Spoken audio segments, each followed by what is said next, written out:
Akhil Bharatiya Congress committee के अध्यक्ष आदरणीय मल्लिकार्जुन खड़गे साहब से, राहुल गांधी से मेरा निवेदन है कि संगठन को सक्रिय करने, नई ऊर्जा भरने के लिए उदयपुर चिंतन शिविर को जमीनी धरातल पर उतारा जाए।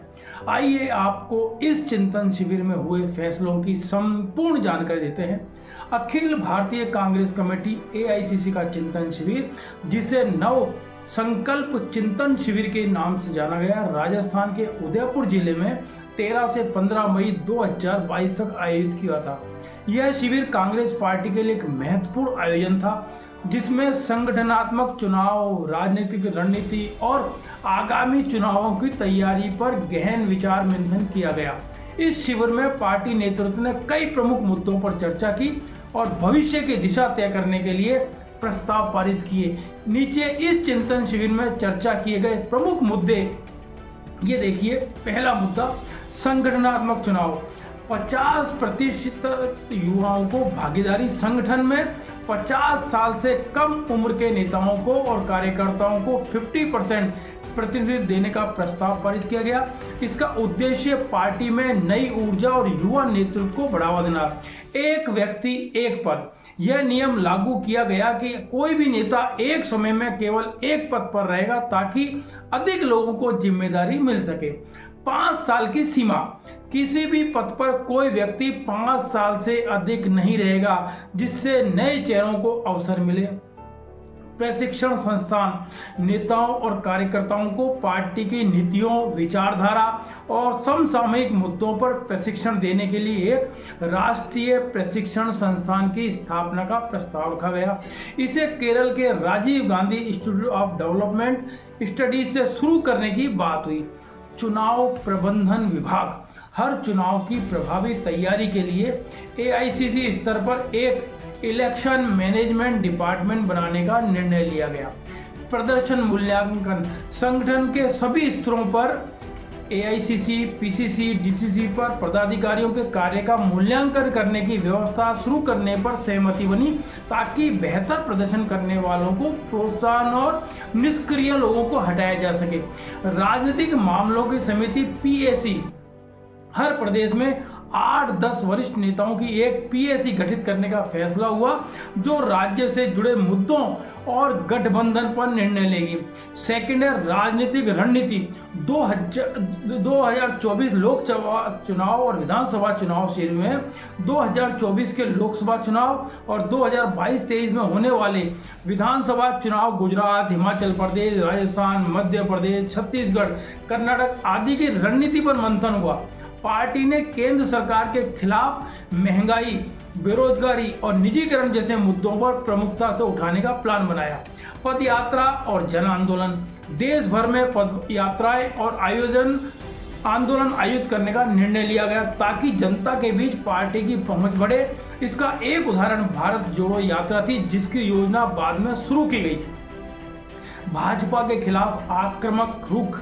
केंद्र की भाजपा सरकार की नीतियों, खासकर आर्थिक असमानता और सामाजिक विभाजन पर हमला करने की रणनीति बनाई गई। राहुल गांधी ने अपने संबोधन में भाजपा पर विभाजनकारी राजनीति का आरोप लगाया और कांग्रेस को एकजुटता का प्रतीक बताया।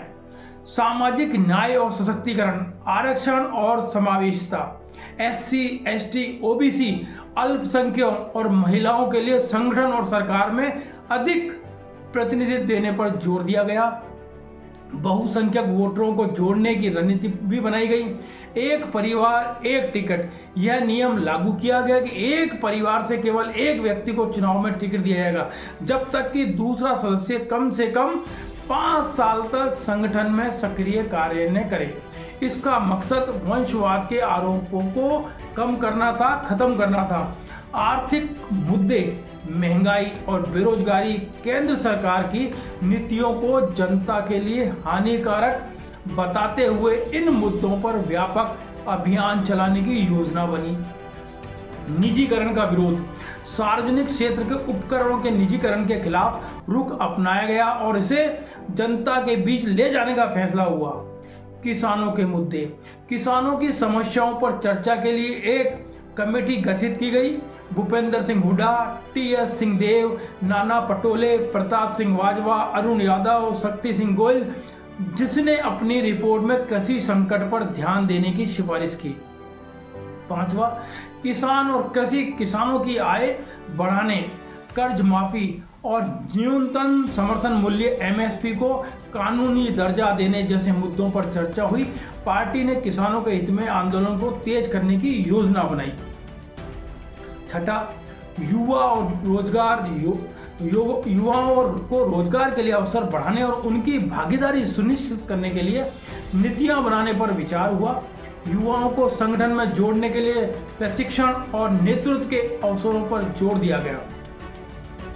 प्रमुख गतिविधियां और परिणाम, 6 कमेटियों की रिपोर्ट। शिविर में संगठन, राजनीतिक, सामाजिक न्याय, अर्थव्यवस्था, किसान, कृषि, युवा मुद्दों पर 6 अलग अलग कमेटियों ने अपनी रिपोर्ट पेश की। इन रिपोर्ट में चर्चा के बाद 20 से अधिक प्रस्तावों की मंजूरी दी गई। सोनिया गांधी जी ने उद्घाटन भाषण दिया। सोनिया गांधी ने शिविर का उद्घाटन किया और संगठन में सुधार व एकता पर बल दिया। राहुल गांधी जी ने समापन भाषण दिया। राहुल गांधी ने समापन सत्र में केंद्र सरकार पर हमला बोला और पार्टी कार्यकर्ताओं से जनता के बीच जाने का आह्वान किया। उदयपुर घोषणा, इन चर्चाओं के आधार पर उदयपुर घोषणा जारी की गई, जिसमें संगठन को कैसे मजबूत किया जाए, संगठन में युवाओं को कैसे जोड़ा जाए, संगठन के मेंबरशिप बढ़ाई जाए, जनता ज़्यादा से ज़्यादा कांग्रेस से जुड़े, उस पर विचार किया गया। मैं इस बारे में राहुल गांधी जी से, मैं आदरणीय राहुल गांधी जी से, राष्ट्रीय अध्यक्ष खड़गे जी से, संगठन महासचिव के.सी. वेणुगोपाल जी से, अखिल भारतीय कांग्रेस कमेटी के महासचिव सचिन पायलट जी से, प्रियंका गांधी जी से निवेदन करूंगा कि उदयपुर चिंतन शिविर में जिन जिन बातों पर विस्तार से चर्चा की गई उसको जमीनी धरातल पर उतारा जाए और संगठन में नई जान फूंकी जाए। आज युवाओं को संगठन से ज़्यादा जोड़ा जाए, जिससे संगठन मजबूत हो। किसानों को जोड़ा जाए, छात्रों जो एनएसयूआई संगठन है उसको मजबूत किया जाए, युवा कांग्रेस को मजबूत किया जाए, महिला कांग्रेस को मजबूत किया जाए, सेवा दल के वर्दीधारी जो कांग्रेस के कार्यकर्ता हैं, रीढ़ की हड्डी हैं, उसको मजबूत किया जाए और कार्यकर्ताओं को काम बांटा जाए, विकेंद्रीकरण किया जाए। जिस जिले में जिला अध्यक्ष नहीं है, ब्लॉक अध्यक्ष नहीं है, वार्ड अध्यक्ष नहीं है, ग्रामीण स्तर तक कांग्रेस संगठन की इकाइयां बनाई जाए, कांग्रेस संगठन को मजबूत किया जाए। यही मैं राहुल गांधी जी से निवेदन करना चाहता हूं।